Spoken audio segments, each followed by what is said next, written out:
In hello friends, welcome to another video. आज मैं लेके आया हूँ आप लोगों के लिए एक और interesting topic, that is parts of speech. Parts of speech एक ऐसा टॉपिक है जो कि जनरली हमें हर एग्ज़ाम में डिस्टिंग्विश करने के लिए मिल जाता है। यानी कि डायरेक्टली नहीं पूछा जाता कि what is noun, pronoun, what is adjective, what is adverb, what is verb वगैरह वगैरह। लेकिन ये आइडेंटिफाई करने के लिए लगभग हर एग्ज़ाम में आता है, चाहे वो हमारा बेसिक सिलेबस का हो 6 to 12 या फिर कोई कॉम्पिटिटिव एग्ज़ाम हो, या कहीं भी हमें ये एक टॉपिक ऐसा है जो मिल ही जाता है। और इसके लिए हमें अगर कुछ डीपली पढ़ना है तो हम आगे की क्लासेस में पढ़ सकते हैं डीपली। लेकिन अभी के लिए हमें अगर इनकी डेफिनेशंस और इनका एक बेसिक सा आइडिया भी पता है तो काम हमारा हो जाएगा। और काम हो जाएगा का मतलब, अगर हमें कहीं पर भी ऐसा कुछ पहचानने के लिए दे दिया जाए तो हम बड़ी आसानी से पहचान सकते हैं। हमें बस इनका एक आइडिया होना चाहिए कि आखिर ये है क्या। ठीक है, तो पार्ट्स ऑफ स्पीच, सबसे पहले पार्ट्स ऑफ स्पीच क्या है। पार्ट्स ऑफ स्पीच मतलब क्या, मैं जो बोल रहा हूँ ये सब स्पीच ही तो है। यानी कि मैं जो बोल रहा हूँ ये सारे मैं सेंटेंसेस बोल रहा हूँ कनेक्ट कर करके, और ये जितने भी सेंटेंसेस मैं बोल रहा हूँ इन सब के बीच में कुछ ना कुछ वर्ड्स आ रहे हैं। तो ये जो वर्ड्स हैं यही पार्ट्स ऑफ स्पीच हैं। ओके, यानी कि कोई भी सेंटेंस हमने लिखा, उस सेंटेंस के जितने भी वर्ड्स हैं वो सारे पार्ट्स ऑफ स्पीच हैं। ठीक है, तो अगर मैंने बोला दिस इज़ ए बॉय, तो this is a parts of speech, is a parts of speech, A and boy is a parts of speech. यानी कि पार्ट्स ऑफ स्पीच मीन्स किसी सेंटेंस में आए हुए वे सभी वर्ड्स जो उस सेंटेंस को कंप्लीट कर रहे हैं वो सभी पार्ट्स ऑफ स्पीच हैं। अब बात करते हैं इन सभी की कि ये क्या है। तो नाउन हम सभी को पता है, हम बिल्कुल बेसिक से स्टार्टिंग से जानते हैं कि नाउन क्या है। It is name of person, place और थिंग, दैट्स इट, वो सही है। लेकिन हम ये भी बोल सकते हैं कि noun it refers to someone और समथिंग। ओके, यानी कि किसी का भी नाम हो सकता है। इट रिफर्स टू समवन और समथिंग, यानी कि किसी भी वस्तु का या किसी भी व्यक्ति का नाम है वो नाउन है। इट रिफर्स टू समवन और समथिंग, यानी कि जैसे मैंने बोला Ram, Ram refers to the boy who has the name Ram, means Ram is noun.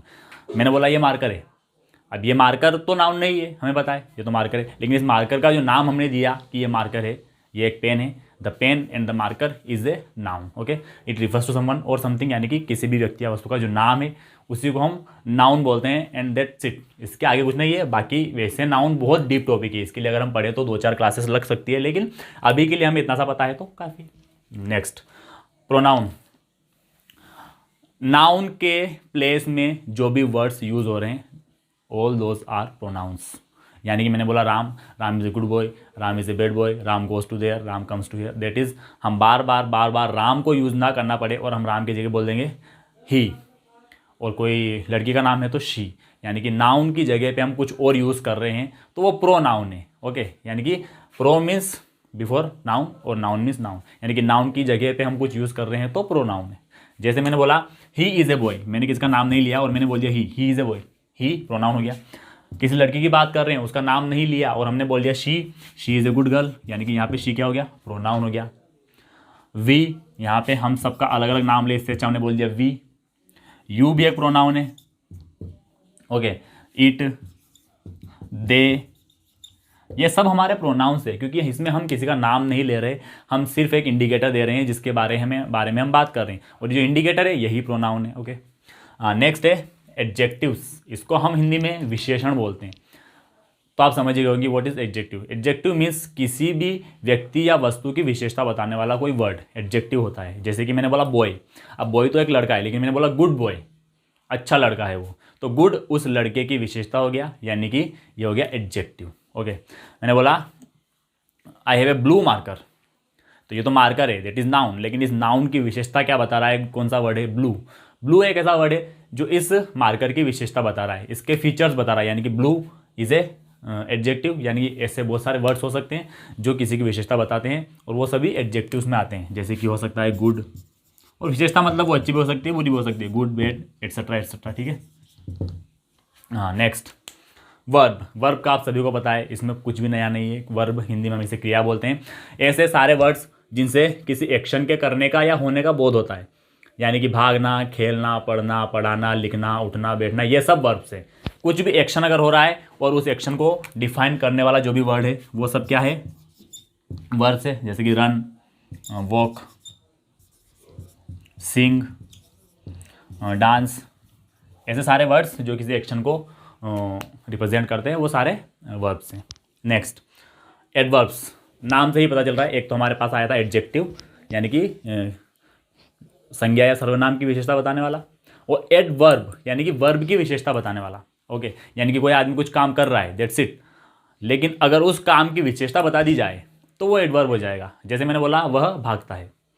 Okay, तो इसमें भागना तो वर्ब हो गया, लेकिन उस वर्ब की विशेषता मुझे बतानी हो, मैं बोलता हूँ कि ही रन्स फास्ट, वो फास्ट भागता है, वो तेज दौड़ता है। तो फास्ट क्या हो गया यहाँ पर, क्रिया विशेषण, यानी कि क्रिया की विशेषता बताने वाले सारे वर्ड्स, है ना। जैसे कि फास्ट हो गया, और क्या हो सकता है इसकी जगह पे, बहुत सारे ऐसे वर्ड्स हैं जैसे कि मैंने बोला स्लो, वो धीरे चलता है या धीरे दौड़ता है, स्लो, फास्ट, स्लो, ये सारे एडवर्ब्स हैं, यानी कि वर्ब की विशेषता बता सकते हैं। ओके, नेक्स्ट है कंजक्शन, इसे हम कनेक्टर्स भी बोलते हैं। बेसिकली दो सेंटेंसेस को कनेक्ट करने वाले वर्ड्स जो कंजक्शन है या कनेक्टर्स है, कनेक्ट कर रहे हैं वो किन्हीं दो सेंटेंसेस को, तो वो कनेक्टर्स हो गए, उन्हें हम कंजक्शंस भी बोल देते हैं। जैसे मैंने बोला Ram is a boy and Sita is a girl. Okay, तो ये जो मैंने वर्ड यहाँ पे यूज़ किया एंड, ये क्या है, कनेक्टर ही तो है। इसने इस सेंटेंस को और इस सेंटेंस को कनेक्ट कर दिया, दैट इज एंड। एंड ने इन दोनों कनेक्ट किया तो एंड क्या हो गया, यहाँ पे कनेक्टर हो गया। उसी तरीके से मैं बोलता हूँ I like to play but I don't have football, मुझे खेलना पसंद है लेकिन मेरे पास फुटबॉल नहीं है। सो बट यहाँ पे क्या हो गया, कनेक्टर हो गया। नेक्स्ट है इंटरजेक्शन। इंटरजेक्शन मतलब भाव प्रकट करने वाले वर्ड्स, जिससे हम अपने भाव को प्रकट करते हैं। जैसे कि इंग्लिश में होता है ना एलास, और भी बहुत सारे वर्ड्स होते हैं ना, हुर्रे, ऐसे सारे वर्ड्स, यानी कि जिससे हम अचानक सडन एक्सप्रेशंस को रिप्रेजेंट करते हैं। सडन एक्सप्रेशंस यानी कि अचानक से भावों को व्यक्त करने वाले वर्ड्स, जैसे कि हाय राम, अरे तुम आ गए, ऐसे वर्ड्स जो कि हिंदी में हम उन्हें बोलते हैं कुछ, लेकिन इंग्लिश में हम उन्हें इंटरजेक्शन बोलते हैं, यानी कि भाव बोधक शब्द। ठीक है, तो ये था आज का हमारा पार्ट्स ऑफ स्पीच का टॉपिक, जिसके हमने सारे लगभग जो भी होते हैं 7 तरीके के वो हमने यहाँ पे पढ़े। और इसमें होता है एक्चुअली 1 2 3 4 5 6 7 नाउन प्रोनाउन। हाँ, एक और है इसमें जो रह गया था शायद, इसमें एक और होता है 8वें नंबर पर आता है प्रीपोजिशन, ये छूट गया था।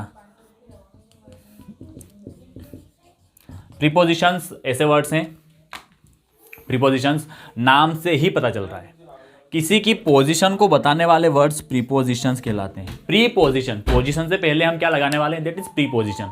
यानी कि मैंने बोला the book is on the table, यानी कि यहाँ पे ऑन क्या हो गया, प्रीपोजिशन हो गया, क्योंकि ये बुक की पोजीशन को बता रहा है। बेसिकली हम ये समझ सकते हैं, बाकी प्रीपोजिशन भी एक गहरा टॉपिक है, इसको हम डिटेल्स में पढ़ेंगे, लेकिन बेसिकली हम इस तरीके से बोल सकते हैं किसी की पोजीशन को डिफाइन करने वाले वर्ड्स। मैं बोलता हूँ I am over the tree, यहाँ पे ओवर हो गया। I am at my home, at हो गया। ऐसे सारे वर्ड्स जो किसी की पोजीशन को डिफाइन करते हैं वो सारे क्या हो गए, prepositions. Okay, so that's it for today, that's it for today's class. And इस तरह के इंटरेस्टिंग टॉपिक्स को जानने के लिए चैनल को लाइक करें, शेयर करें और सब्सक्राइब करें। Will meet in the next video. Thank you.